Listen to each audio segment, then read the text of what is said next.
Hello viewers, আসসালামু আলাইকুম। কেমন আছেন সবাই? আশা করছি সকলেই খুব ভালো আছেন।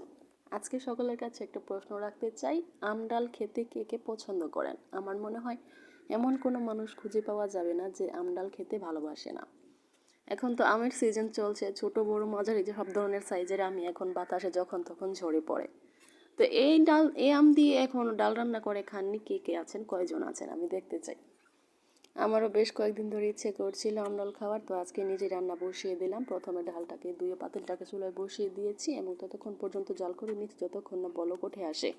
বলক আসার পর এখানে আমি দিয়ে দিয়েছি কতগুলো কাঁচামরিচ, কেটে রাখা আম, দিয়ে দিয়েছি পরিমাণ মতো লবণ, পরিমাণ মতো আদা রসুন বাটা এবং দিয়ে দিয়েছি সামান্য হলুদ।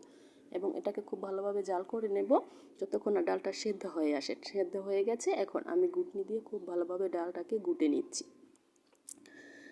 এমনভাবে ঘুটে নেব যেন ডালটা পুরোপুরিভাবে মিহি হয়ে যায়। মিহি হয়ে যাওয়ার পর এখন আমি এটাতে ফোড়ন দিয়ে দিব। ফোড়ন দেওয়ার জন্য আমি এখানে কুচি করে রাখা পেঁয়াজ তেলের মধ্যে ভেজে নিচ্ছি।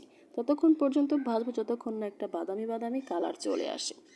আপনারা চাইলে ফোড়ন দেওয়ার জন্য রসুনও ব্যবহার করতে পারেন, কিন্তু আমি আজকে শুধু পেঁয়াজ দিয়েই ফোড়ন দেবো। দেখতে পাচ্ছেন পেঁয়াজটা ভাজা হয়ে গেছে, এখন এটাতে দিয়ে আমি প্রায় 2 মিনিটের মতো জাল করে নেব। বেশি রকম জাল করলে অতিরিক্ত তাপে দেখা যাবে আমটা গলে গেছে, সেটা খেতে খুব বেশিটা ভালো লাগবে না।